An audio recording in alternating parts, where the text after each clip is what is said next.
When you come close to these animals, you know you're close to something amazing and something extraordinary. Going down on the dock and seeing them was like, wow. When they come up close to you and look at you, it took my breath away.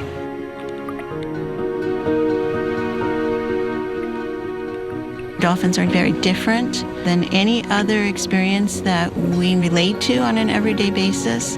And because of that, it's like having a blank board and a place to begin. For the first time in our life, people weren't saying, tell me about Joe's surgery or what happened to your kid. Instead of talking about those things, I was talking about dolphins.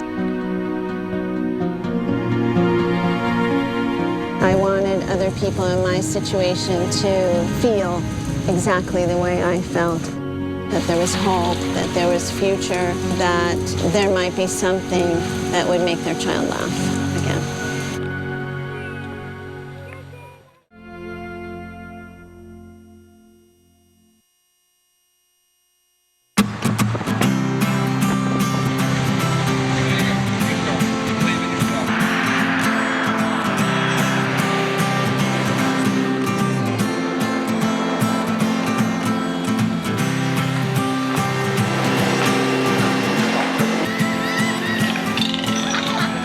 Okay, everybody, this is a beautiful day. Welcome everybody to Island Dolphin Care.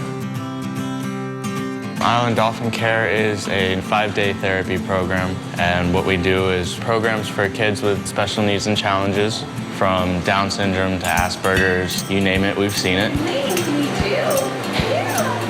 We're working with up to 8 families a week in our program typically, from all over the world.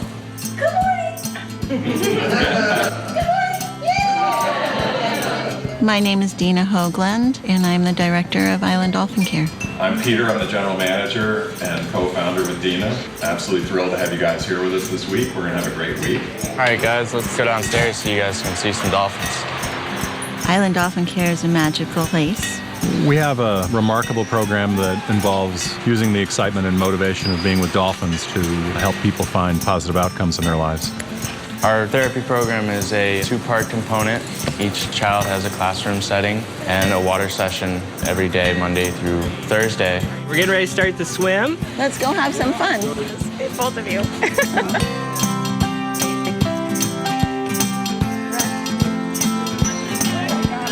Families will come in early in the morning. Some children and families have their swim first, and then some have their classrooms first, and then we flip-flop.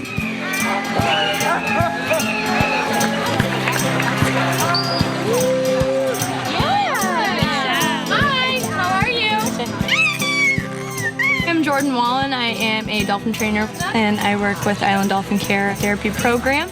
Typical sessions, about 20 minutes in the water with kids and their families on the dock.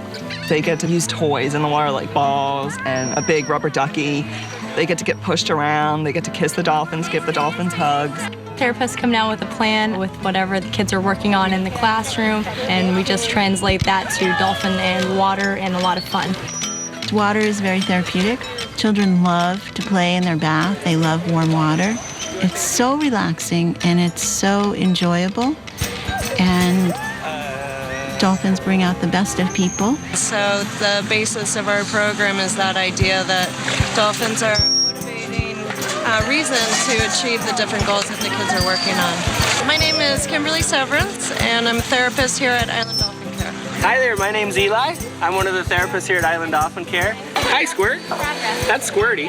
My name is Art Cooper, and I work here at Island Dolphin Care with Squirty, and we've been working together for a long time. Those dolphins, they are just wonderful with the children. They know how to work with each particular child. If it's an older child, they can be a little bit more aggressive in the way they work with them. If it's a baby, they are so gentle with them that to see it, it's just, it's amazing to me. Could I have a kiss? Oh, a little one. Really? You're gonna stand me up?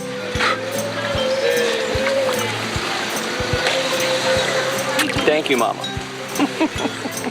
These two doors right here are classrooms. Hi, Michael. You're excited, right? Yes. In the classroom, the whole therapy aspect of it is just to be able to get the children to use their words more, to work on motor and sensory skills. Good job. Can you touch it for me? Make sure I got it right. Good job. Also, socializing. If they have a hard time socializing with their siblings or friends, it's great because the family is in there right there with them. You want to touch it? I think he wants you to do it. Yeah. So we'll only work with 8 families in a week so that therapists and all of the staff have enough time to really spend with a family quality time. Yes, the dolphins are a huge part of the therapy, but what is going to help you is the methods that we use here, and it's the entire experience that's therapeutic at Island Dolphin Care.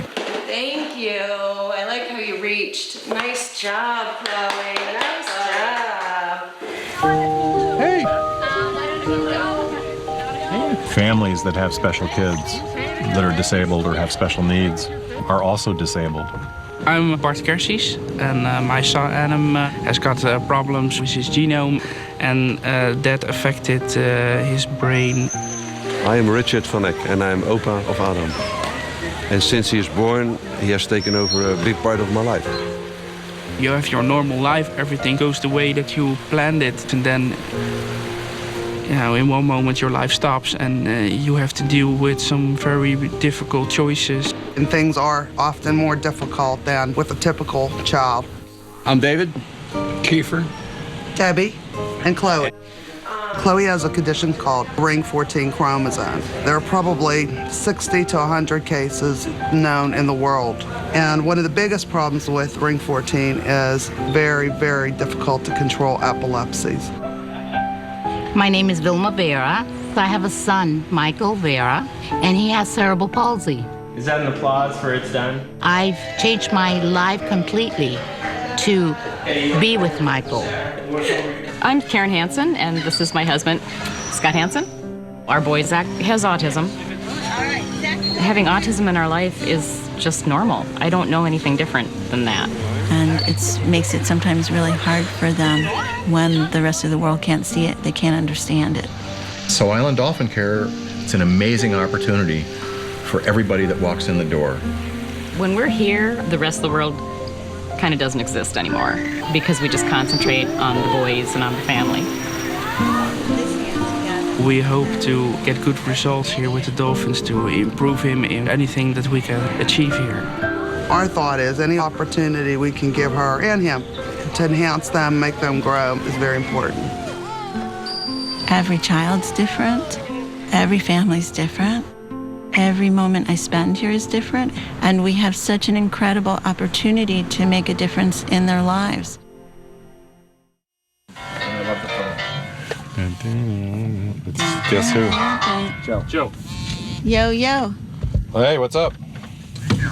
I'm out on the rant and rave with the crew.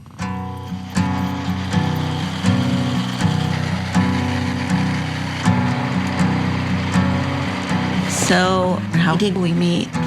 That's a great story. We both ended up at the University of Denver in 1970, and I was in a big class, like 300 people, and sat behind this girl, and I got up the nerve to say, hey, do you want to go out? And she said no.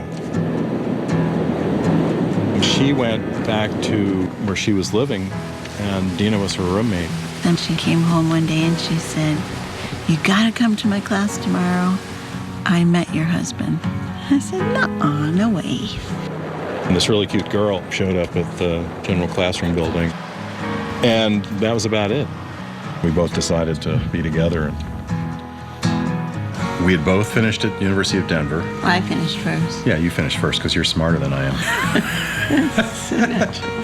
But I moved around a little bit. I was in Idaho with a friend, helping him build his house, and I invited Dina to come up and visit because I had sort of planned that maybe that was where I was going to choose to live. And she came up, and I proposed to her, and she said no. That's not exactly what I said. Well, I said, I love you.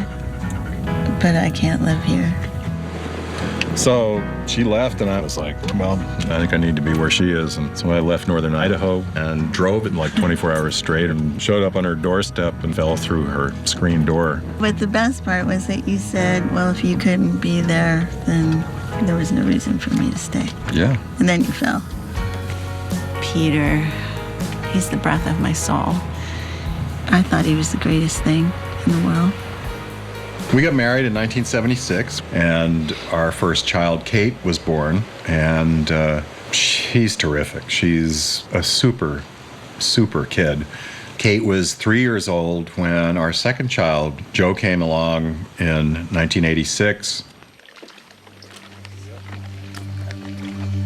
When Joe was born, our pediatrician came and put her stethoscope to Joe's chest, and her immediate response was, oh, shoot, we've got a big problem here. It sounds like a washing machine in there. And we discovered that Joe was born with a congenital heart defect, a condition called truncus arteriosus. And there's 3 different severities, and Joe's was the worst. His heart's about that big, and they've taken it out of his body to do surgery on it and put it back in his body. That Joe survived the first surgery in itself was quite a miracle. And long story short, we ended up at home in Denver. And nobody knew that the high altitude in combination with a cold was going to cause Joe stress, and it busted open his heart again. Joe was scheduled for his second open heart surgery at 11 months old. And when he survived that surgery, we looked at each other and decided that we could never go home to Colorado. So we basically bailed out of our lives, and we relocated to South Florida, and we were at sea level, so Joe, he started doing really well. He started doing better. And then when he was 3, we went back to the surgeon. The surgeon looked at Joe and said, Joe needs open heart surgery number 3. Right now. Right now. We went to the hospital. Joe went under the knife, but Joe never woke up from his 3rd open heart.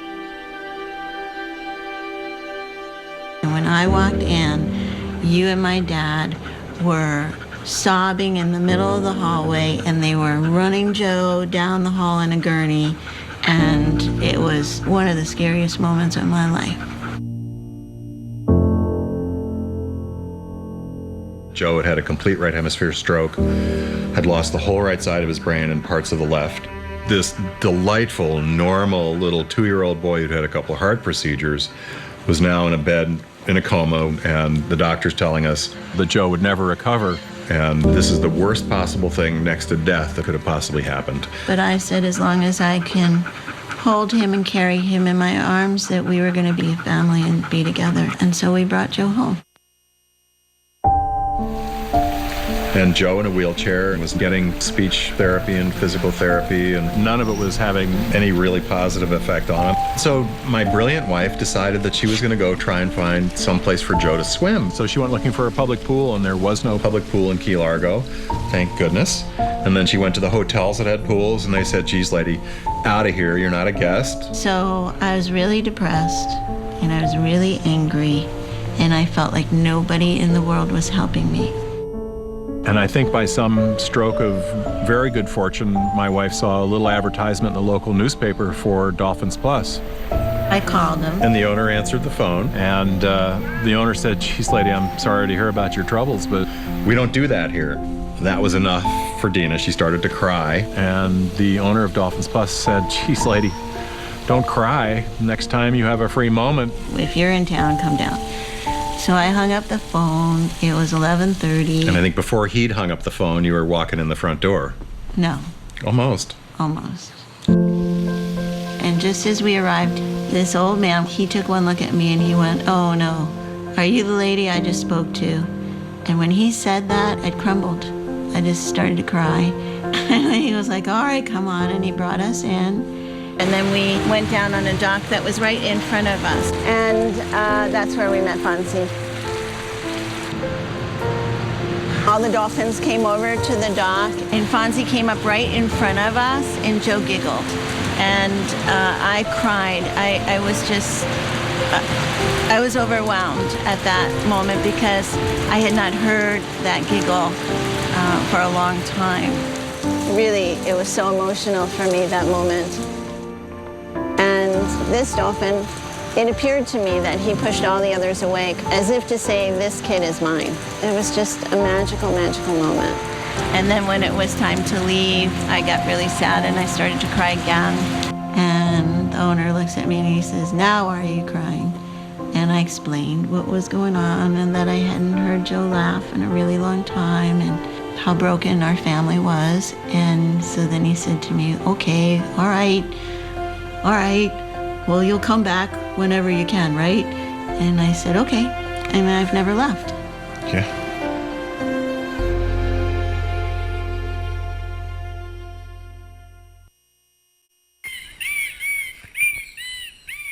After my third open heart surgery at age 3, I was left completely paralyzed on my left side. I couldn't see out of my left eye. My left arm was frozen stiff and clinched to my chest. I had no maneuverability of my left side. I was pretty much a wreck. Doctors told my parents to stick me in an institution. But my brilliant wife would take Joe back to the facility and started incorporating some therapy techniques into Joe's interactions with the dolphin. Joe trusted Fonzie and wanted to play with him so badly that he would do anything to do that. And so I created Left Hand Fonzie. And I told Joe that Fonzie was a left-handed dolphin, and so if he tried to feed him with his right hand or he tried to throw a ball with his right hand, that Fonzie wouldn't play with him. And everything we did was to motivate Joe to use his left side again. And from being fisted and with his arms stuck like this, he would come home and at night he'd be going open, close, and you could see him trying to work his hand. And finally he could open and close his hand so that he could hold a fish, and enough so that he could hold it out there for Fonzie. Joe's recovery in a year was not complete by any means, but it was pretty amazing to see how powerful the excitement and motivation of being with his new friend Fonzie was working for Joe. And I truly believed in my heart of hearts that this was God sent. And so I made a deal and I said, okay, if this is what I get, then I'm going to give this to everybody else that needs it. We started Island Dolphin Care in January of '97, and by March of '97, we had 4 families a week in the program. Good morning, everybody. I hope you've had a wonderful week at Island Dolphin Care. In 1990, when I came here with Joe, it was an extraordinary moment for me. It was the most joyous experience I had had in a long, long time, in that I had the opportunity to claim my role as Joe's mother again and gave up being his nurse. And I know some of you, from talking with you this week, that you have experienced very similar things. I could have never dreamed years ago that I would still have him at 25. He's like this angel. He really came to teach a lot of people a lot about life, and he's done a great job. That's the story. That's the story. Joe's just amazing.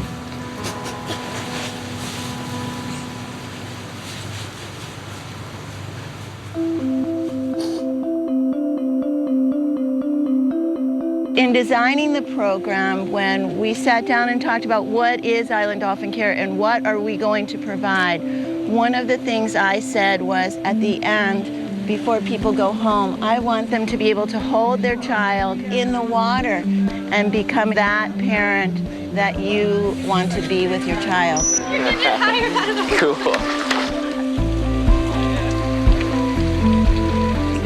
Okay, watch your hand, Joanna.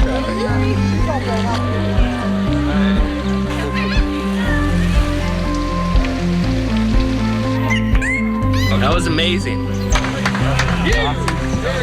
Everything that we do is about creating opportunities for laughter and joy.